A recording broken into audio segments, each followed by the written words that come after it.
UKLO 1 year masters. No IELTS required up to 5 years visa. High visa success rate.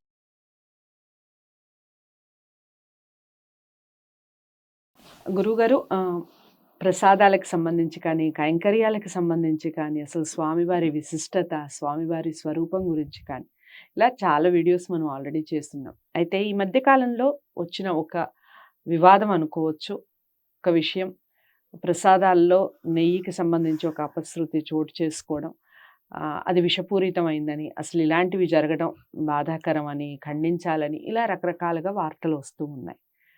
నిజంగా ప్రసాదం అనేది, స్వామివారి ప్రసాదం అనేది ఇలా జరగడం మీరు ఎలా భావిస్తారు?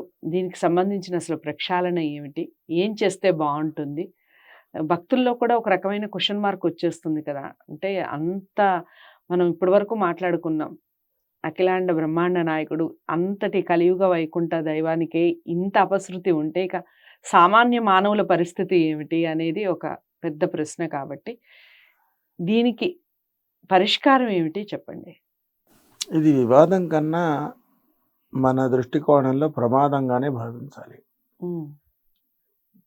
ఎందుకంటే భగవంతుడికి ఏ పదార్థమైనా తాను తనకు అనుకూలంగా మార్చుకునే శక్తివంతుడే. పూతన లాంటి రాక్షసి విషాన్ని ఇచ్చినా పూతనను ఎక్కడ ఉంచాలనో ఎక్కడ చేర్చాలనో అక్కడికి చేర్చాడు. కనుక ఆయన అర్చామూర్తిగా ఉన్నాడు కదా, కదలలేడు, మాట్లాడలేడు, కనుక ఏవైనా చెయ్యొచ్చు అని స్వేచ్ఛా నిర్ణయాలు తీసుకుని ఇలాంటి తొందరపాటు పనులు చేస్తే అది తర్వాత చాలా ప్రమాదాన్ని దారితీస్తుంది, చాలా పెద్ద ప్రమాదానికి దారితీస్తుంది. తన పిల్లలు ఉన్నారు అన్న ఆలోచన లేకుండా తన ఇంటికి కలుషితమైన పాలు తెప్పించుకుంటే డబ్బులు తక్కువ అవుతాయి కదా అని తాగితే పిల్లలకి ఎంత ప్రమాదమో. పెద్దవాళ్ళు అంటే కొంచెం తట్టుకుంటారేమో, పిల్లల పరిస్థితి ఏమిటి? 4 రూపాయలు తక్కువ అవుతాయి, నాకు మిగులుతుంది అనుకునే ఇంటి యజమానిలాగా తర్వాత వాళ్ళని ఒళ్ళో వేసుకుని ఏడవాల్సిందే తప్ప వాడు చేయగలిగింది ఏముంది? ఇది అలాంటి ప్రమాదమే. తాను ఏదో ఒకనాడు దైవానికి దొరకాల్సిన వాడే, అప్పుడు అనుభవించాలి కదా. కనుక చిన్న జంతువు కోవిలకు ప్రవేశిస్తే దానికి మహాశాంతి నిర్వహించాలి అని శాస్త్రం. ఏదన్నా నికృష్టం అంటే అశుద్ధాలు, కళేబరాలు, వీటిని ముట్టుకొని వస్తుంది ఆ జంతువు. ఏదో కుక్క లాంటిది వచ్చింది అనుకోండి గుళ్ళకి, ఏం చేస్తారు? శాంతి నిర్వహిస్తారా లేదా? ఈ శాంతి నిర్వహించనంత వరకు స్వామికి శుద్ధి లేదు. శాంతి నిర్వహించనంత వరకు అక్కడ ద్రవ్యాలకు పవిత్రత లేదు. శాంతి నిర్వహించనంత వరకు అక్కడ ఆరాధన కానీ ఏది కానీ చేయటానికి వీలు లేదు. చిన్న జంతువు వస్తే అదేం ముట్టినా ముట్టకున్నా చచ్చిన జంతువుల కళేబరాల నుంచి తీసిన నెయ్యి వాటితో చేస్తున్నారంటే అది వినడానికి ఎంత కఠినంగా ఉన్నదో ఒకసారి ఆలోచించండి. దీనికి ఏ శాంతి చేస్తావు నువ్వు? ఎవరిని మోసం చేస్తున్నావు? మనిషి ఎంత దిగజారిపోయాడు. తనను మోసం చేస్తూ, తన వాళ్ళని మోసం చేస్తూ, తనలాంటి 10 మంది జీవులను మోసం చేస్తూ, తనను అభిమానించేటువంటి వాళ్ళను మోసం చేస్తూ, తనను పుట్టించిన వాళ్ళను మోసం చేస్తూ, తనకు పాఠాలు చెప్పిన వాళ్ళను మోసం చేస్తూ, ఆఖరకు తనను తన వాళ్లను ఈ లోకంలోకి చేర్చి ఒక రకమైన వైభవాన్ని ఇచ్చిన భగవంతుణ్ణి మోసం చేస్తూ, అర్థం లేని అర్థం కోసం ఇంత దిగజారిపోవాలా? ఇంకే మార్గం లేదా?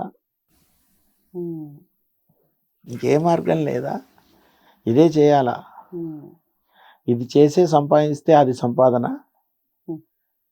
ఇది ఎంత అసహ్యమైనటువంటి విషయం, సహించలేని విషయం. దీన్ని ధర్మద్రోహంగా పరిగణించాల్సిందే.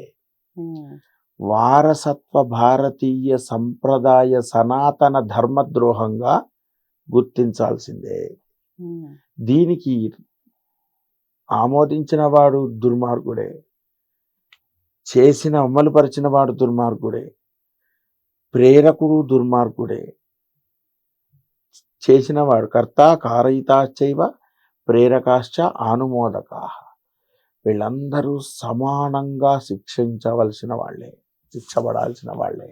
ఉమ్, శిక్షతో అయిపోతుందా? ఇంకోటి వచ్చి ఇంతకన్నా పెద్దది చేస్తే ఏం చేస్తావయ్యా? ఉమ్, శక్తి లేనివాడు కాదు భగవంతుడు, గుర్తుపెట్టుకో. ఉమ్, దయ ఉన్నవాడు భగవంతుడు. ఉమ్, ఒక పిల్లవాడు నాన్న అని కాళ్ళు మొక్కి కాళ్ళు ఒత్తుతాడు. ఉమ్, ఒక పిల్లవాడు నాన్న గురించి బయట చెడుగా మాట్లాడతాడు. ఉమ్, ఇచ్చే ఆస్తిలో ఇద్దరికి సమానమే ఉంటుంది, కానీ వాడు వ్యతిరేకం చేశాడని తీసేయడుగా తండ్రి. ఉమ్, అలాంటి దయతో బతకగలిగిన వాళ్ళలో మీరున్నారు. ఉమ్, కృపతో బతికే వాళ్ళం మనమందరం. ఉమ్, దయ వేరు, కృప. కృప వేరు. దయనీయంగా ఉన్నవాణ్ణి అనుగ్రహించటం ఒక విభాగం. ఉమ్, వాడు ఏం చేసినా వాడు మన సంతతే. కానీ ఉమ్, మనము స్వామికి భక్తులము, దాసులము. ఉమ్, స్వామిని సంతోషపెడుతూ స్వామి సంతోషాన్ని మనం పొందే ప్రయత్నం చేస్తున్న వాళ్ళం. ఉమ్, ఇప్పుడు ఈ దోషం జరిగింది. శాస్త్ర ప్రమాణంగా మీరు 1,000,000 కుండ యజ్ఞం చేసినా తప్పదే. ఉమ్, దీన్ని ఏం చేయాలి? ఎన్నిసార్లు అయిందో ఆరగింపు, ఎంత ప్రక్షాళన చేయాలి? సంస్కారాలను సంస్కరించుకోవాలి. ఉమ్, శాస్త్రాలను అక్కడ అవలంబిస్తున్నటువంటి పద్ధతులన్నింటినీ కూడా మళ్ళీ పునరుద్ధరించుకోవాలి. ఉమ్, ఎన్నిట్లలో లోపం చేస్తారు? ఏంటది? ఉమ్, ధర్మాన్ని పాటించాల్సిన వాళ్ళు క్రమం తప్పితే మిగతా అన్నీ ఏమవుతాయో మీకు తెలుసా? ఉమ్, పైవాడే తప్పితే, పైన అధికారి ధర్మం తప్పితే కింద వాళ్ళు ఎంత దరిద్రంగా తయారవుతారు. ఉమ్, ఏ దేనికి అవకాశం వస్తుంది? వెంట్రుకల దగ్గరనో, గోళ్ల దగ్గరనో, ఇంకోటి దగ్గరనో, షాపుల దగ్గరనో, వేరే దగ్గరనో వస్తుందంటే వాటిని ఎలాగో అలా సంస్కరించుకునే ప్రయత్నం. నేరుగా స్వామికి ఆరగింపయ్యే ప్రసాదాల విషయంలో తప్పు చేస్తారా? ఉమ్, ఎవరిది ధైర్యం? నిలబడగలరా స్వామివారికి దోషం చేసి? ఉమ్, ఏమి సామాన్యమైన రూపం అది? ఓ బొమ్మ అనుకుంటున్నారా? ఎన్ని విశ్వాసాలతో వస్తారు? ఉమ్, అమెరికాకు వెళ్ళాలని వస్తారు, వెళ్ళిన వాడు వస్తాడు. ఉమ్, పిల్లలు కావాలని వస్తారు, ఉమ్, ఇల్లు కావాలని వస్తారు, ప్రాణం నిలబడాలని వస్తారు, రోగం ఉందని వస్తారు. బ్రతుకుడం కష్టమైన వాళ్ళు కూడా రూపాయి దాచుకొని తిరుపతి వచ్చి హుండీలో వేస్తారు. ఉమ్, రిక్షావాడు, ఆటోవాడు, అడుక్కుతునే వాళ్ళు కూడా చందాలు చేసుకొని తిరుపతికి వచ్చి వాడంతు వాడు ధర్మాన్ని భగవంతుడి దగ్గర నిర్వహించుకుంటాడు, వాడి విద్యుత్ ధర్మాన్ని. ఉమ్, ఇందరి విశ్వాసాలతో నువ్వు ఆడుతున్నావు. తప్పు కదూ. సంస్కరించుకోవాలి. రాజకీయమైనటువంటి విషయాలు నేను మాట్లాడదలుచుకోలేదు. అధికార వర్గాన్ని నేనేం చెప్పదలుచుకోలేదు. సంస్కరించకపోతే మాత్రం అక్కడ పాలక మండలి కావచ్చు, ఎవరైనా కావచ్చు, విధానాలు మారాలి. ధర్మం మీద సంప్రదాయ నిష్ఠ లేని వాళ్ళు అక్కడ ఉండడానికి అవసరం లేదు. వాళ్ళను వేరే దాంట్లో పంపించుకోండి, మీ ఇష్టం. మతపరమైన సిబ్బంది చూసుకోండి. ఆలయంలో అర్చకులది, మఠాధీశులు, జియంగార్లది, వాళ్ళ వ్యవస్థకి ఇబ్బంది కలగకూడదు.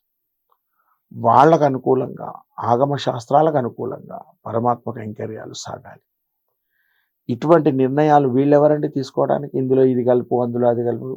ఆలయం స్వామివారికి అయ్యే ప్రసాదాన్ని వీళ్ళు నిర్ణయిస్తారా? ఎంత తప్పండి. దీనికి 1000 కుండాలతో కనీసం 11 రోజులు శ్రీనివాస మహామంత్ర యాగం చేసి పరిష్కారం పెద్దలందరినీ పిలుచుకొని మంత్రశాస్త్రవేత్తలైనటువంటి జ్ఞానులను, పీఠాధిపతులను, పెద్దలందరినీ పిలుచుకొని దాన్ని సంస్కరించుకోవాలి. శక్తి తగ్గదు, ఎప్పుడు తగ్గదు, ఎవరి వల్ల ఏమవ్వదు. కానీ మన మీద కటాక్షం తగ్గుతుంది. ఇంతే కదా. వీళ్ళు ఇంత కష్టపడి మనం అనుగ్రహిస్తుంటే వీళ్ళు ఇందులో ఇది చేస్తున్నారు. ఎవరికి జరుగుతుంది ఆ అన్యాయం? మనకే జరుగుతుంది. ఎవరు గుర్తుంచుకోవాలి? ఆ పాలక మండలి అయినా, అధికార వర్గమైనా, రాజకీయ వర్గమైనా, భక్తుడైనా, అర్చకులైనా, మఠాధీశులైనా వీళ్ళందరూ శ్రీనివాసదాసులే కదా. అందరూ కలిసి నిర్ణయించుకోవాల్సిందే కదా. ఇటువంటి తొట్టుపాటు, ఇటువంటి భగవద్దోషము, ఇది భాగవత దోషము, భక్తులకు కూడా దోషమే. ఒక భక్తుడికి ప్రమాదం జరిగితే ఊరుకుంటాడా స్వామి? ఎన్ని కథలు ఉన్నాయి మీకు తెలియదా? కనుక ఇవి తక్షణమే వీటిని ఆపేయాలి. ఆ లడ్డూ ప్రసాదం వాళ్ళు చేసేటువంటి ఏవేవి వాడుతున్నారో అవి నోటితో చెప్పాలంటేనే బాధ అనిపిస్తుంది. అటువంటివన్నీ నిలిపేయాలి. మొట్టమొదట ఇటువంటి విషయాలను ప్రకాశం చేసినందుకు, తెలిసేలా చెప్పినందుకు వాళ్ళకి ధన్యవాదాలు. ఎందుకంటే ఇది ఇలాగా చెప్పకుండా ఎవరికో భయపడి అలా ఉంటే అది ఎంతకాలం స్వామివారికి కైంకర్యం జరుగుతుందో తెలియదు. కొద్ది రోజుల తర్వాత ఇదే నియమంగా పడిపోయే అవకాశం ఉంది. జంతువుల కొడుకుతో స్వామికి ఇచ్చేస్తున్నారు అనేది ఒక శాసనం కింద మారిపోయే పరిస్థితి కూడా రానుంది. కనుక ఇప్పుడు చెప్పి వారు కొంత న్యాయమే చేశారు. వెంటనే న్యాయపరమైనటువంటి శిక్ష అదంతా చేయాలి, ప్రక్షాళన జరగాలి. మనమందరం కూడా ఒక 108 రోజుల పాటు ప్రతిరోజు మన ఇంటికి మనందరికీ స్వామి, కలియుగానికి మొత్తానికి స్వామి పరమాత్మ. అపరాధ పడ్డవాడు మనలో ఒకడు కనుక వాడి అపరాధం పోవాలి. మనందరి మీద ఆయన కారుణ్యం ఎప్పటిలాగా ఎప్పటికన్నా ఎక్కువ ప్రసరించాలి. కాబట్టి ఒక 108 సార్లు వెంకటేశ్వర మూల మంత్రాన్ని ఓం నమో వెంకటేశాయ కూర్చొని జపం చేద్దాం. స్వామి నీ కోవిలను కాపాడుకో, స్వామి నీ భక్తులను కాపాడుకో, స్వామి నీ సిద్ధాంతాలను, నీ ఎగర జరిగే కైంకర్య విలువలని కాపాడుకో, వ్యక్తుల యొక్క దుష్టభావాల్ని దూరం చేయి. స్వామి నీ యొక్క మహిమను, నీ యొక్క శక్తిని లోక కళ్యాణానికి కటాక్షించు అని శ్రద్ధగా మనం అందరం ఒక 108 రోజులు మనం కూడా జపం చేద్దాం. మనం చేసే జపం వల్ల స్వామి యొక్క కటాక్షం తోడై ఈ క్షేత్రము మహా విలక్షణమైన ప్రక్షాళన జరుగుతుంది. ఇటువంటి దోషాలని, మహా ప్రమాదాలని స్వామి పిల్ల చేష్టలుగా పక్కకు తీసి మనల్ని అందరినీ రక్షించే దిశలో మనమంతా ప్రయత్నం చేద్దాం. ఓం నమో వెంకటేశాయ. వీలైనంత వరకు ప్రతిరోజు అందరూ గుర్తుంచుకోండి, స్నానం కాగానే ఒక 108 సార్లు మూలమంత్రాన్ని కూర్చొని చేయండి, ఇబ్బంది లేదు. స్వామి మీద ప్రేమతో చేయండి. ఏదో దీక్ష వస్త్రం కట్టుకోవాలి, ఏది ఎక్కర్లేదు. సంకల్పం ఒకటే మనస్సులో, స్వామి క్షేత్రం బాగుంది, స్వామి బాగున్నారు, మనమంతా బాగుంటాం. అదొక్కటి చెయ్యండి. మన వైపు నుంచి వ్యక్తిని వ్యతిరేకించడం వల్ల ఒక రకమైనటువంటి ప్రమాదం, వాళ్ళతో వీళ్ళతో గొడవ, అదంతా అవసరం లేదు. వ్యక్తి యొక్క భావనలో, వ్యక్తి యొక్క బుద్ధిలో ఏర్పడ్డ లోపాన్ని తొలగించుకునే ఆ ప్రయత్నం భగవంతుడు చేయాలి. స్వామికి జరిగే కైంకర్యం ఇది. ఒక జీవుడికో ఒక అధికారికో ఏదన్నా పొరపాటు చేస్తే ఊరుకుంటారండి? ఎవరైనా అధికారి చిన్న తప్పు చేస్తే ఊరుకుంటున్నారా? ఎంత ప్రమాదానికి తీసుకుపోతాడు, ఆయన ఉద్యోగం కూడా తీసేస్తాడు.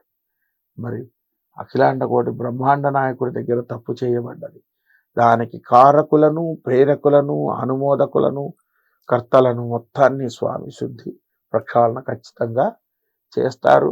ఈ బాధ్యత అధికారులు త్వరగా తీసుకొని భారతీయుల సనాతన వైదిక వారసులైన మనందరి యొక్క సుసంపన్నమైన బహువిధమైన నా దేశ వారసత్వ సంపద అని మనం చెప్పుకునేటువంటి తిరుమల క్షేత్రాన్ని అధికార వర్గము, రాజకీయ వర్గం, పాలక వర్గం శీఘ్రమే వెంటనే మహాసంకల్పం చేసుకొని ప్రక్షాళన చేసి తిరుమల శ్రీనివాసుడి యొక్క వైభవాన్ని, శ్రీనివాసుడి దాసులమైన మనందరి యొక్క రక్షను దృష్టిలో పెట్టుకొని కావలసిన చర్యలు తీసుకుంటారు అని విశ్వసిస్తూ మనందరం కూడా జపాన్ని చేద్దాం, స్వామిని సేవిద్దాం. శ్రీనివాస కటాక్షం ఎవ్వరికి దూరం కాదు, ఎవరిని దూరం చేయదు. ఓం నమో వెంకటేశాయ. చాలా చక్కగా చెప్పారు. ఓం నమో వెంకటేశాయ. మూలమంత్రాన్ని తప్పకుండా జపించే ప్రయత్నం చేద్దాం. ఈ రోజు నుంచే మొదలుపెట్టండి. ఈ వీడియో చూసిన తక్షణం మొదలుపెట్టండి. ఇక ప్రభుత్వాలది కానీ, భక్తులది కానీ, గురువుగారు చెప్పినట్టుగా యావత్ భారతదేశానికి సంపద అయినటువంటి మన పుణ్యక్షేత్రం కలియుగ వైకుంఠ శ్రీనివాసుని కటాక్ష వీక్షణాలు అందరి మీద 100% ఉంటాయి. అందులో ఎటువంటి అనుమానం లేదు. ఇక ఇలాంటి చిన్న చిన్నవి ఇప్పుడు గురువుగారు చెప్పినటువంటి వీడియోలో ఇలాంటి చిన్న తప్పుల్ని ఖచ్చితంగా భగవంతుడు క్షమిస్తాడు. దానివలన మనందరం కూడా ఇలాగే సంతోషమైన కుటుంబాలు, సంతోషమైన రోజులు చూస్తామని అనుకుంటున్నాం. ఇక ఈ వీడియో చూసిన వెంటనే అందరికీ షేర్ చేసే ప్రయత్నం చేయండి. ఒకటి, దేనికోసం ఈ వీడియోని షేర్ చేయాలి అంటే, ఒకటి, మనం జరిగిన తప్పుని అందరూ ఎత్తి చూపుతారు, కానీ దానికి పరిష్కారం ఏమిటి అనేది ఈ వీడియో ద్వారా తెలుసుకున్నాం. మరి ఈ తప్పుకి పరిష్కారం అనేది వీడియోలో ఉంది అంటే మనం చేయాల్సిన పని ఏమిటి? అందరికీ షేర్ చేయాలి, లైక్ చేసి ఛానల్ని సబ్స్క్రైబ్ చేసుకోవడం మర్చిపోవద్దు. ఇలాంటి మరెన్నో మంచి కార్యక్రమాలు వంశీకృష్ణ గారితో నేను చేసే ప్రయత్నం చేస్తాను. మీ అమూల్యమైన సలహాలు ఏమైనా ఉంటే తప్పకుండా కామెంట్ బాక్స్లో తెలియజేయండి. నమస్తే.